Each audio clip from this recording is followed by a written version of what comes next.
Hey, thank you. Wow, there's some lights here. I grew up in the 1980s, and as a nerdy kid from Minnesota, one of my favorite films was called The Adventures of Buckaroo Banzai Across the Eighth Dimension. Thank you. And it's only fitting because the theme of this event is, where do we go from here? And I can't help but pull my favorite quote from the movie, which is, no matter where you go, there you are. Right? So now we can go home, the problem has been solved, right? And I can't argue with it. It's about as honest of an assessment as it gets. So this is really about you, and where are we going ourselves? And indeed, it is centered around us. And it seems the world is becoming much more chaotic and ambiguous than it's been before. And we just simply cannot continue to do the same old stuff. I think this is something that we've been learning quite well the last few years. We have to start inventing new ways, and we have to invent new selves. And it's up to each of us to define and build our futures from there. And this really causes us to really ask, quite seriously, so where are we going? So this question was a key driver behind my book, Nomad Society. It's a book that I edited. We had about 9 authors on that. And I'll explain what nomads are in just a little bit. But I'm inspired by the creative individuals that helped shape the world that we live in today. These are people like Steve Jobs, Bill Gates, even Woody Allen. But what I was really curious about is how those people did not survive school. They dropped out or outright flunked, and yet they created much of the world we live in today. So in the Nomad Society project, we created more of a 3D view of the world, 365-degree picture of where the future of work is going, and also with education. And we saw some curious implications as we're moving from an industrial-based society to one that's really focused on how we apply our personal knowledge and our capacities to innovate. And it's up to each of us to define and pursue our own pathways. So let me start off a little bit with where we're coming from. And some people like to call this the Society 1.0, but it's really agricultural and industrial society. This is where we had job and salary-based enterprises, but this really fed into the information age, right? Where we took data and we transformed into information.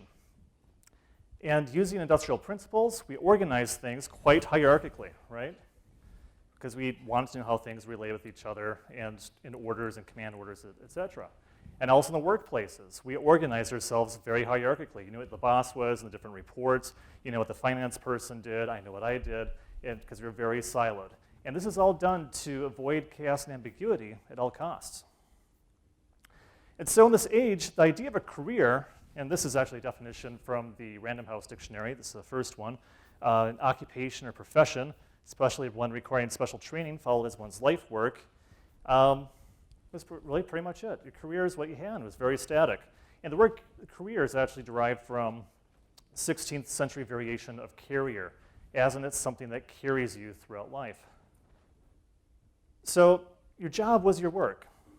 And things were very easy to understand. Things were predetermined for you for much of this. So it used to be that if you were in a baker family, your grandfather was a baker, your father was a baker, you were expected to become a baker yourself. And chances are your last name is Baker, or Turner, Smith, Cooper, right? That's just how things were. Our jobs were our work. And we model our education system to prepare us for these pre-designed works, right? These pre-designed jobs. And our education systems are designed to prepare us as, packaged brains, supposedly ready to work in factories or stamp documents as government officials. But hi, my name is John. I'm a product of the system too, and I'd be lying to you if I said that it didn't have any value. I mean, having a PhD, for me, it's like having a great license to get up on stage and just, say whatever I want, which is precisely what I'm doing right now, right? I just think that we could do better, okay? So this 2.0 world is really knowledge society, and this is what we're immersed in very much today. This is where we're taking information and we're transforming it into knowledge or personal knowledge. Now, personal knowledge is a very interesting thing. It's comprised of both tacit and explicit elements. So explicit knowledge is like what you can get out of reading a book. Right? You read a book, you can learn something, you can gain some knowledge. Tacit knowledge is learning by doing, like riding a bicycle. So I can write a book that's this thick on how to ride a bicycle, still not going to teach you how to ride a bicycle. You have to go off and do it yourself. Now we combine these two forms of knowledge together, we have personal knowledge. And this makes us very unique as individuals. It makes us very unique within organizations. And we get together in different social contexts, like TEDxUMN, right? And we create some socially driven knowledge as well, depending on how we organize ourselves in groups. And the world seems to be getting much more chaotic and ambiguous. And even a whole field of knowledge management emerged in the last 30 years. So the idea of a career has really changed. And that this is the second definition from the Random House Dictionary, that it's a person's progress or general course of action through life or through a phase of life, as in some profession or undertaking. So now we have many jobs. We float among many careers in this age. And I think that much of the 2.0 world is really reflected in the cut and paste society that we have today, which includes hip hop, Wikipedia, and other media and artifacts, which we cut and paste new ideas together and create new meanings. And people are tapping into the imaginations of others. And it sounds like a lot of noise to some people, having a hard time making sense of this, but others are really capitalizing on remixing things together and thinking differently. In fact, one company made a lot of money by pitching us to simply think different. So technologies are really opening this up. In today's world of blogs, wikis, Facebook, YouTube, and mobile communications, we can all participate as journalists.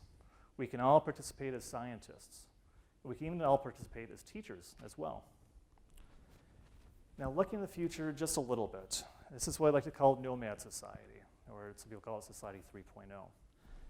And this is the future that's really driven on innovation. And I love this quote from Liam Gibson. It says, "The future is already here. It's just unevenly distributed." It means by that is that for most of us, we're operating on the far left side of that chart, where we're operating on old ideas. We're operating on the past. We're able to see bits and pieces of the future here, some people working on some things, some ideas or some products popping up, et cetera. So we're able to get some insight. And this really is an innovation and design age that's driven by accelerating change, continuing globalization, and an innovation society that's fueled by nomads. So this is all about we're taking the knowledge that we had, we're asking the question, so what? Right? So what can you do with it? It's a good question. If you're able to take the knowledge you have and do something that's beneficial, do something new, that's innovation. And it turns out that the knowledge we have is very hard to organize within old industrial principles. And it's becoming quite horizontalized because your knowledge is different from your knowledge, and your knowledge and my knowledge. Even if we're working in the same company, we all have the same degrees. And the relationships are becoming heterarchical as well. So we could still have very nicely defined organization charts within companies, but you look at how organizations really work, it looks a whole lot more like spaghetti and meatballs than something that's very neatly organized. And the best managers now are attending to chaos and ambiguity rather than trying to fight it. So we're looking at some changes in this landscape that, our relationships used to be very simple and easy to define to ones that are complex and creative. And I like to use the word teleological because it really implies that our systems are becoming so complex that we're creating our own goals from the bottom up. Our conceptualizations of order used to be hierarchic, now are intentional and self-organizing. We used to have mechanical relationships with each other. Now we're seeking out synergies rather than transactions. Our worldviews used to be determined for us. If you were born to a baker family, of course you expect to become a baker. Now we're being asked to design our own jobs, design our own work. Causality, because change happened so much slower in the past, seemed very clear, like, gosh, A cause B, cause C, cause D, very clear. Now change is happening so fast, we're having a hard time figuring out exactly what's going on. So it's like an anti-causal. By that, it looks like B is maybe causing A, which is maybe causing N, which is also causing A. It's hard to tell what's going on, really. And we're seeing more organizations and even individuals engaging in creative destruction to reinvent themselves. And reality is much more contextual than it was objective in the past. Of course, we're much more globalized than they were as well. So if you remember before we really industrialized, we had many nomadic peoples. These are people that oftentimes worked in agriculture or trade work, but moved from place to place. But now, with knowledge-centered people, innovation-centered people, we have new kinds of nomads, which I like to call KNOWMADS, nomads. And these are projected to comprise 45% of the workforce by the year 2020. So just as companies are no longer to individuals, which is one thing I think we discovered last economic downturn, individuals are no longer necessarily loyal to companies as well. And the bottom line is that we cannot expect to work for any single employer or any single job for a long period of time.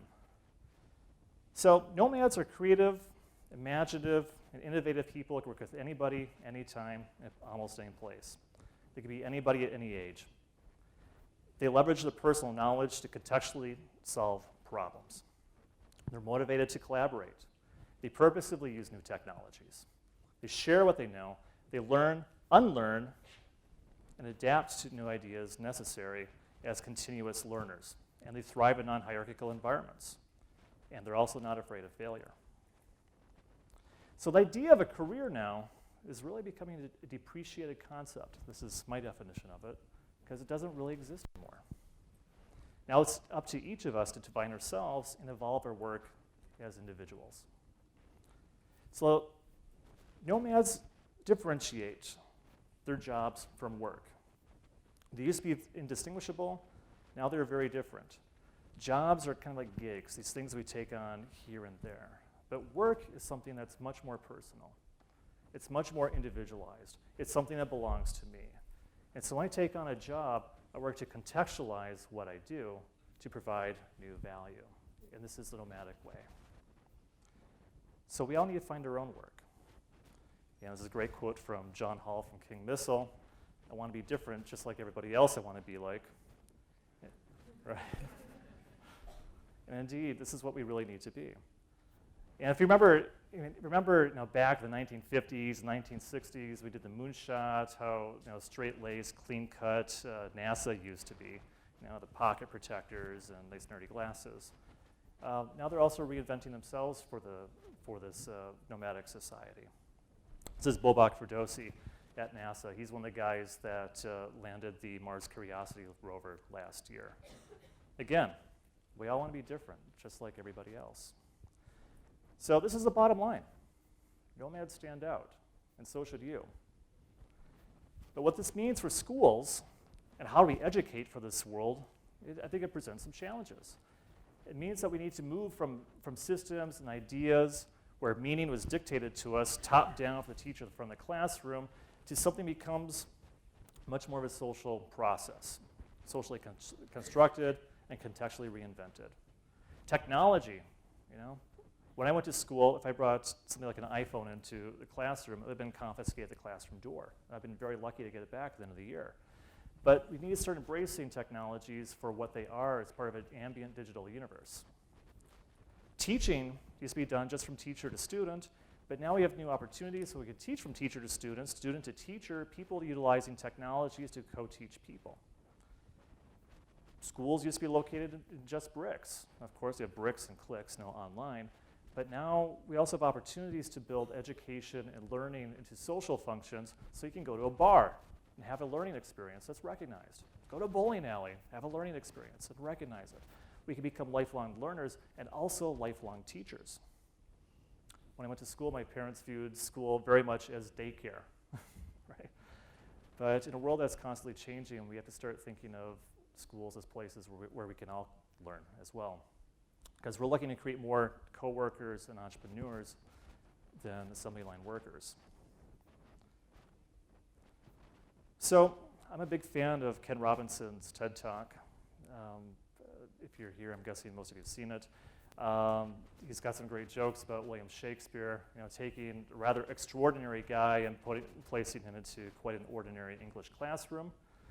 But I think that right now, for all of us, that this is really flipping around.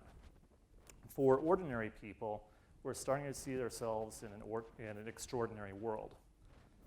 This requires that we really have to rethink ourselves and also the institutions that we are working in. Because this is the last thing that we need. 1.0 schools cannot teach 3.0 kids, cannot give you a 3.0 education. And to create something, or a noble quest is to create something that's great and something that's much more meaningful. And some people say that we need a revolution.